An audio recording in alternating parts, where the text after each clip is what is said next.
We are following breaking news right now. Former First Lady Rosalynn Carter has been diagnosed with dementia. Yeah, the Carter Center just making this announcement on their Twitter page.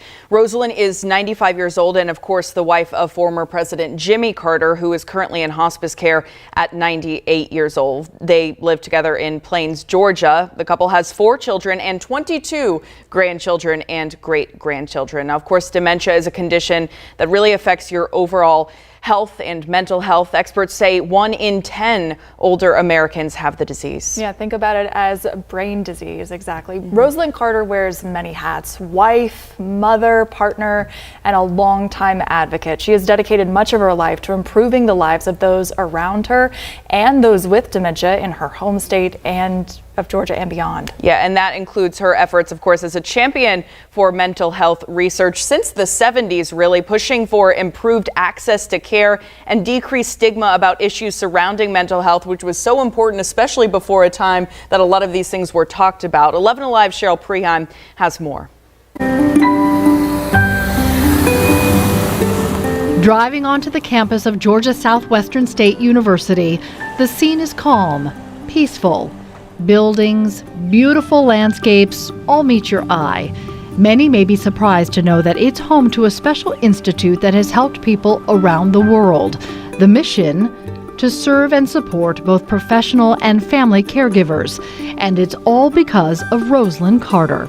The Rosalynn Carter Institute for Caregiving just received approval for a $500,000 grant from the Administration for Community Living to teach and provide new resources for caregivers caring for someone with dementia all across the United States.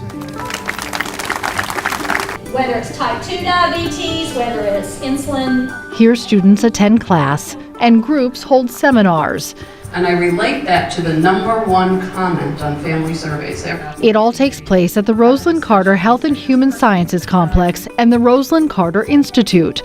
The former executive director of RCI shares how this has become an education, research, and service unit of the university. Rosalynn Carter was a visionary. She was a pioneer in caregiving. She thought about caregiving before anyone else ever thought about the need for caregivers. We've done a lot with those caring for loved ones with Alzheimer's, and we also work with the professionals that care. So without her leadership and without her vision and without her influence, the world and our nation today would not be recognizing caregivers the way we do. And the support and admiration of what she did not only came from her colleagues, but also from her dear friends. I think that she has made people more aware of that.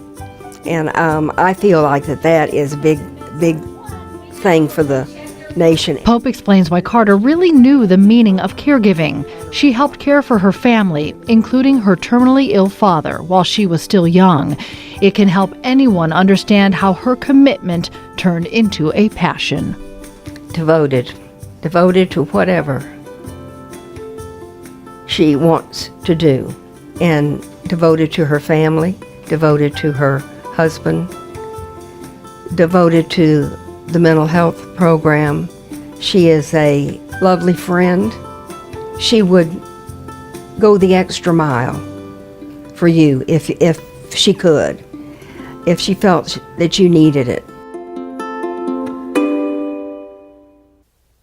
And she has been going the extra mile since she was in the governor's mansion, all the way to the White House, and then became the founder of the Rosalynn Carter Institute for Caregivers.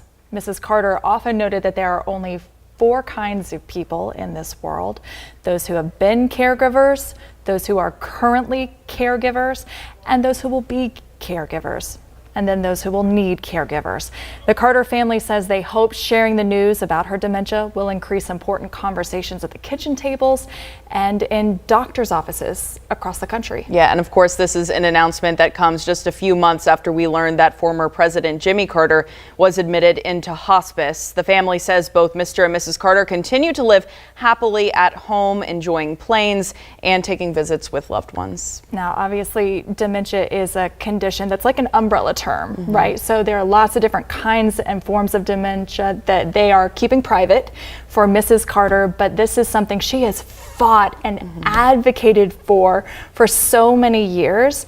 And so I can only hope that now she will get the kind of support that she has fought for so many people over the course of her life. I mean, we talk about for decades she's been advocating for mental health and reducing stigma, and now she's going through this fight with dementia, and even in that notice from the Carter Center saying we wanted to announce this because we want these conversations to be had at the dinner table, we want them to be had in doctors' offices, just really speaks to her legacy continuing even now. This is brave. Making the announcement itself is brave. It's showing an example of how to age gracefully and with dignity, and of course reducing the stigma as well. Yeah, it's absolutely. amazing. Yeah. I mean, there's a fantastic story about how she got in line when Jimmy Carter was running for governor, and he was shaking hands with people, right?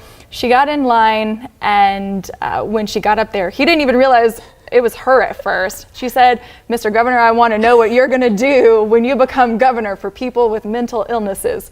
And he said, "I'm going to make you, I'm going to create the best, group possible and put you in charge of it." And look, he did. Yeah. The governor's office, White House, and now she is the founder of the Rosalynn Carter Institute for Caregivers, which has helped thousands and thousands and thousands of people. And so many people watching, so many people in our state and our country are going through this in their own families. It is a devastating diagnosis for so many people. And to know that you're not alone and that there are people who are out there fighting for you, advocating for you, and being open about their own stories, I'm sure is a bit for them as well. Yeah, I can speak personally to that. I went through this diagnosis with my family, and her tips and tools and resources helped my family personally. So I know her legacy is shining brightly today as she makes this brave announcement. Yeah, we wish them absolutely all of the best. All right, our thoughts and prayers continue to be with the Carter family. You can find all the latest updates on the Carters on our website, 11alive.com.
Bye.